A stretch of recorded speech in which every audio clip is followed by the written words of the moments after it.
potenciometría. Ustedes ya han tenido toda la teoría de potenciometría y es de todos los métodos que vamos a ver, de todos los métodos instrumentales que vamos a ver en esta materia, es, a mi entender, el más anti-intuitivo, ¿sí? No es tan, o sea, no me resulta tan fácil, o sea, tan intuitivo de verlo, ¿sí? Ustedes hicieron supuestamente el ejercicio 2, que es, lo dejé muy abajo, que es este, en la valoración potenciométrica de 50 mililitros de tiocianato de potasio con nitrato de plata, bla, bla, bla, bla, y les dan una tabla. ¿Este lo hicieron? Estamos escuchando un perrito. ¿Este ejercicio lo plantearon el otro día en la teoría?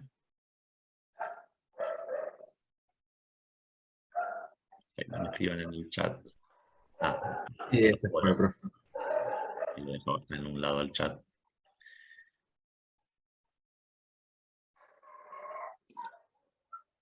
¿Sí? Entonces, bueno.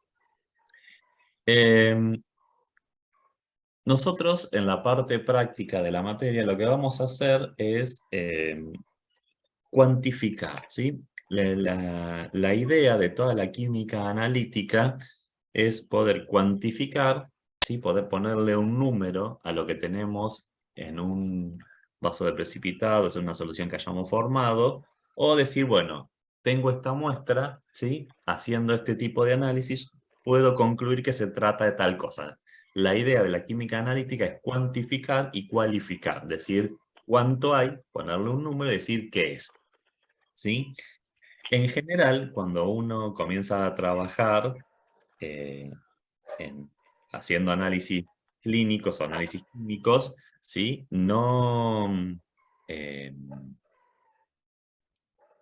no le llega una muestra de la cual no conoce absolutamente nada, ¿sí? Siempre tiene una idea de cómo está compuesta esa mezcla, cómo está más o menos en qué valores es esperable que den las cosas, y les va a pasar a ustedes cuando empiecen a trabajar en lo que es la química clínica, ¿sí? Cuando comiencen a hacer análisis clínicos, aquellos que se dediquen a la parte bioquímica clínica, eh, va a venir una persona a su laboratorio y se va a querer hacer un análisis por orden médica, por controles, porque sospechan de alguna enfermedad, por lo que fuere. Bueno, uno va a saber lo que va a buscar y va a tener una idea de lo que va a encontrar. Sobre todo, si empieza a charlar con el paciente o la paciente y le refiere a algunos síntomas, uno ya más o menos sabe y sabe en qué valores va a encontrar las cosas que está buscando.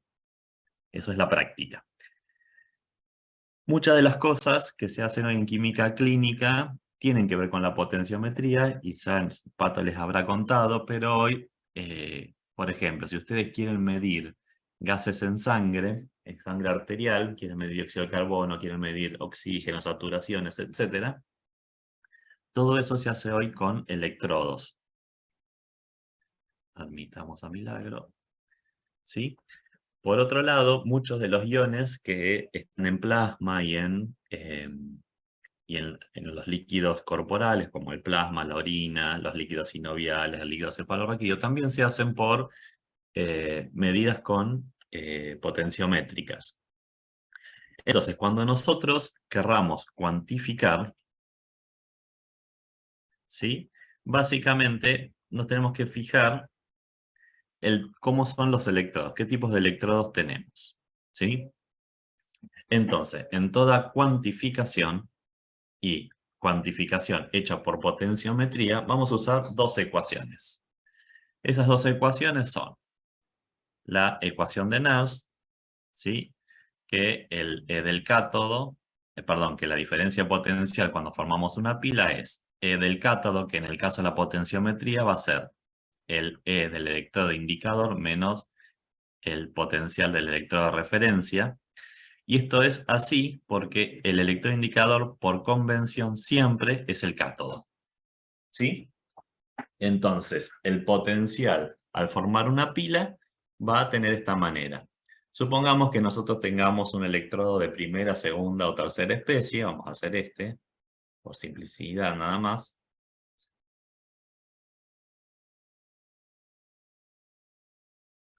Entonces, este indicador,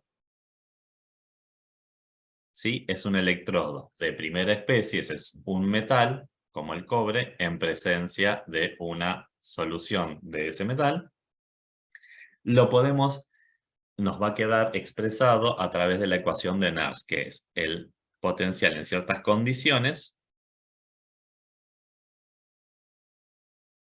menos, ¿sí? Esa constante sobre 2 por la cantidad de electrones que pone en juego, logaritmo de 1 sobre la concentración analítica de equilibrio del cobre.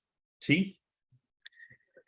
Acá, si bien ustedes ya hemos discutido y han visto en química analítica, ¿sí? En realidad uno tendría que poner actividad, ¿sí? El potencial es una función de la actividad. Pero como nosotros vamos a trabajar en condiciones tal que la actividad y la concentración molar sean prácticamente iguales, para nosotros esto va a ser la concentración del equilibrio del cobre. Si nosotros trabajamos con un electrodo de membranas, ¿sí? Que responden. Esto es Nernst. Dijimos hasta acá arriba, veníamos con Nernst. Si nosotros trabajamos con electrodos de membrana,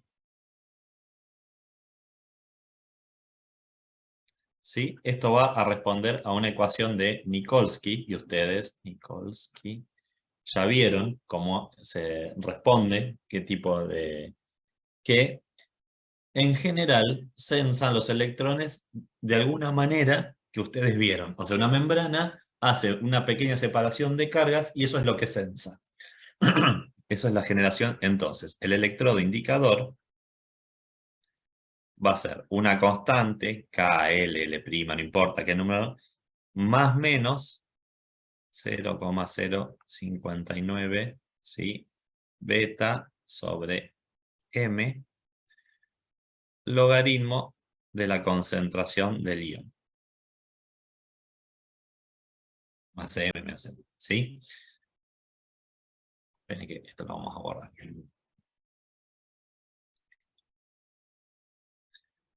Entonces, esta M era la carga del ion. Si el ion es positivo, ¿sí? Me quedo con el signo positivo, ¿sí? Es esa constante más el logaritmo de la concentración del 0,059, bla, bla, bla. Si el ion es negativo, me quedo, acá va un signo menos. Con estas dos ecuaciones vamos a resolver casi todo, ¿sí? Son las cosas que estamos buscando. ¿Queda claro? Me tienen que hablar porque no veo el chat, así que alguno o que alguien me diga lo que ponen en el chat. ¿Queda claro que vamos a usar estas ecuaciones que tienen que saber ustedes para cuantificar cualquier cosa? Sí, profe. Buenísimo. Son las dos primeras ecuaciones que se van a tener que aprender. ¿Sí? Bien. Y una tercera que siempre toda pila queda escrita de esta manera. E del cátodo, que en nuestro caso particular de la potenciometría va a ser el potencial del electroindicador, menos E del ánodo, que en la potenciometría es el electrodo de referencia. En base a esto, vamos a hacer todos los problemas.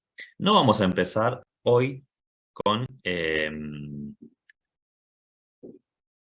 los primeros problemas, los vamos a hacer más al final de la clase, porque son más tediosos, más complicados de ver. Vamos a empezar con algo que me parece más fácil y más intuitivo que podemos ver. Vamos a empezar con el problema 4. Que dice que forman una pila, ¿sí? Con un electrodo de vidrio y otro de calomel saturado, ¿sí? Y cuando se colocan soluciones buffer, ¿sí? De pH 4 y de pH 7, el potencial de la pila es de tanto, ¿sí? 0,208 volt y 0,039, respectivamente. Calcular el pH de las soluciones que corresponden a los siguientes valores de potencial. 0,125 y otro valor. ¿Sí? Entonces, fíjense, acá tenemos el problema les dice que tenemos un electrodo de vidrio. ¿Este qué tipo de electrodo es? ¿Un electrodo de membrana o un electrodo de los metálicos, de los clásicos?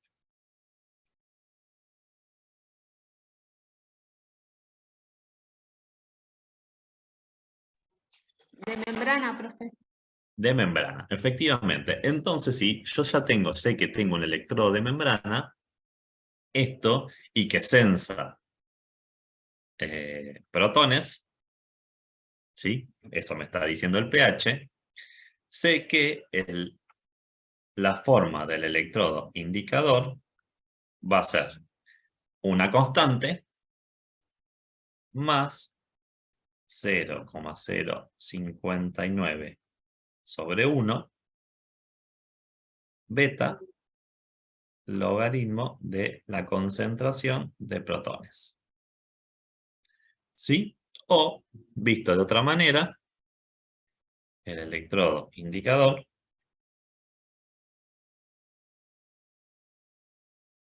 es esa misma constante menos 0,059 betas por el pH.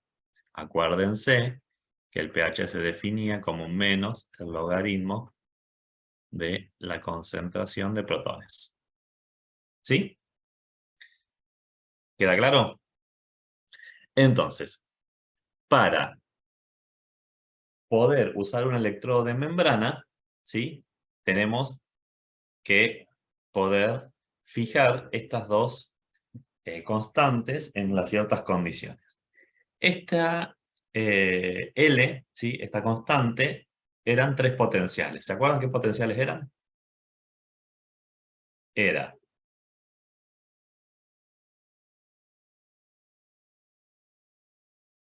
en realidad, acá está dos. Hay dos de los potenciales y lo vamos a meter en otro. Son dos solamente potenciales. ¿Se acuerdan que era el potencial de junta líquida y el potencial de asimetría? ¿Se acuerdan de eso, niños? Sí, profe. Nosotros, para el E de la pila, vamos a llamarlo L' menos, dijimos, 0,059 betas por el pH. Y ahora sí, este tiene tres potenciales. Dos ya los conocemos, el potencial de junta líquida y el potencial de asimetría. Y acá metemos también el potencial de referencia, que en nuestro caso, el potencial de referencia es el de calomel saturado. Este. Como ese se va a mantener constante, ¿sí? Lo metemos también adentro de esa constante para, para calcularlo. ¿Sí? Para juntarlos todos en un único potencial. Entonces, fíjense que nosotros, este lo vamos a conocer. ¿Sí? Este más o menos podemos trabajar para que se acerque mucho a cero. El problema que tenemos es que ¿sí? Tenemos una fase sólida en una solución, si hay una interfase ahí, sonamos. Ese no hay manera de poder manejarlo, no existen modelos matemáticos que nos permitan estimarlos teóricamente. Por eso, uno siempre tiene que calibrar los electrodos. ¿Por qué? Porque tenemos básicamente el problema acá, en el potencial de junta líquida. ¿Sí? Entonces, cuando queremos calibrar un electrodo de vidrio, lo que tenemos que hacer es colocarlo en soluciones de pH conocido para que nos tire unos ciertos valores de potencial. ¿Sí? Entonces, fíjense que nos dice que cuando el pH es 4, el potencial de la pila es 0,208. Entonces tenemos que L' menos 0,059 veces beta por el pH que dijimos que era 4, esto daba un potencial de 0,208. Y cuando el potencial es, ¿cuánto era el otro? 7, 0,039.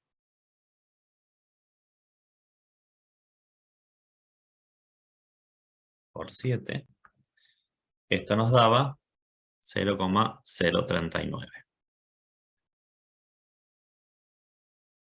Entonces, nosotros calibramos solamente para poder calcular estos valores, el L y el beta. ¿Sí? A esto se debe la calibración.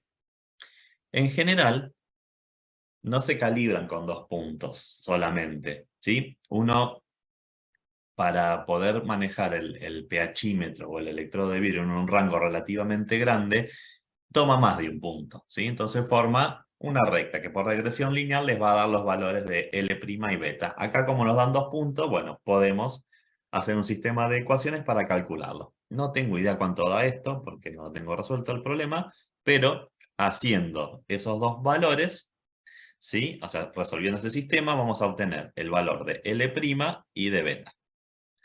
¿Queda claro cuál es el objetivo de la calibración? Es poder conocer estas constantes. Con esto, ¿sí? Para conocer el valor de esas constantes, calibramos. En general se calibran con soluciones de pH 4, 7, 10, y pueden ir hasta 12, 13, y pueden bajar hasta 1, ¿sí? En esos rangos, ¿sí? 2 hasta 10, 11, ¿sí? El comportamiento del electrodo va a ser lineal. Ustedes ya vieron que cuando están en soluciones muy ácidas, tienen el error ácido, y cuando están en soluciones muy alcalinas, tienen el error alcalino. Y eso tiene un rango. Hasta 1, más o menos, entre 1 y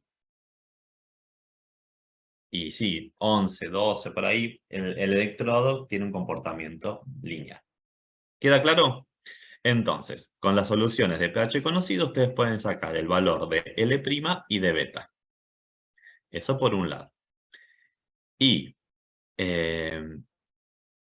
nos dice que calculemos el pH de las soluciones cuando el potencial es de 0,125. Bueno, una vez que resuelven este sistema y conocen L' y beta', ¿sí? Tienen esta ecuación. L de la pila.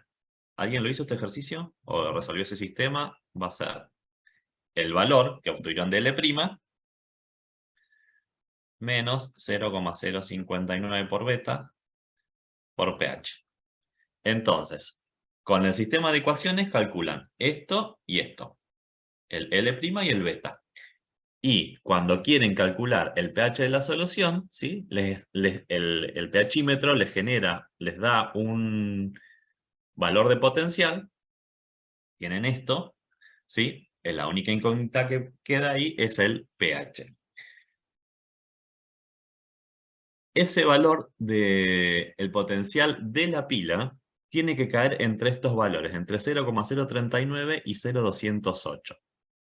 ¿Sí? Se cae. ¿Por qué les digo esto? Porque ustedes, si grafican E de la pila en función del pH, tienen algo que es así. Esto era pH 4 y acá pH 7. Entre esos dos valores, entre este rango, ¿sí? Ustedes pueden asegurar que el comportamiento de la pila es lineal. ¿Por qué? Porque lo fijaron en esos dos valores, ¿sí? Ustedes y unieron esos dos puntos con una línea recta.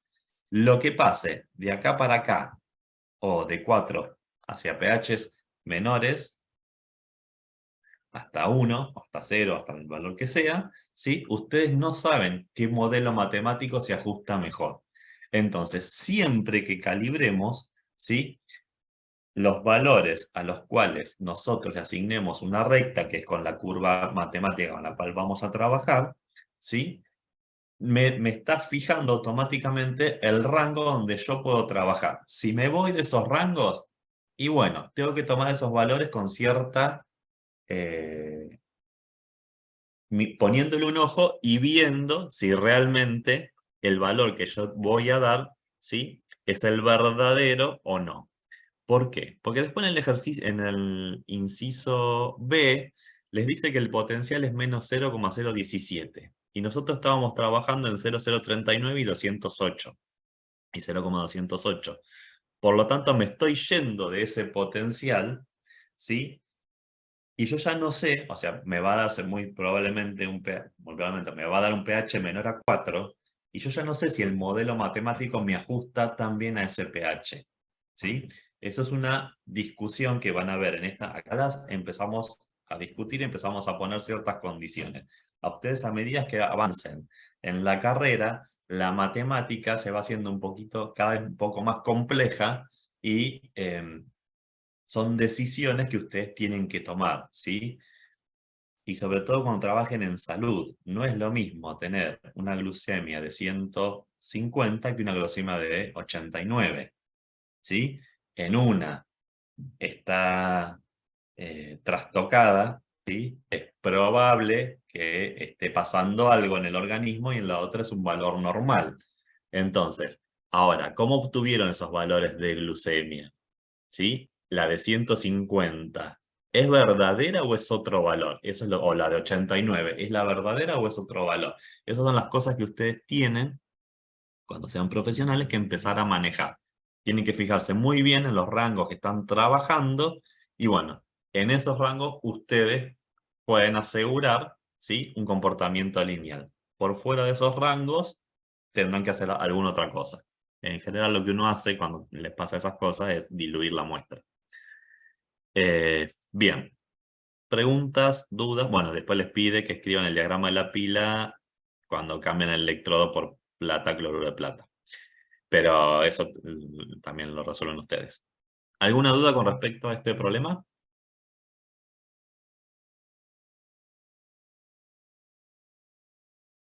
Niños y niñas.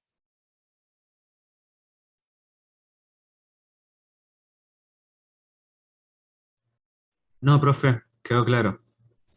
¿Sí? ¿Para todos y todas? ¿Podemos avanzar al siguiente?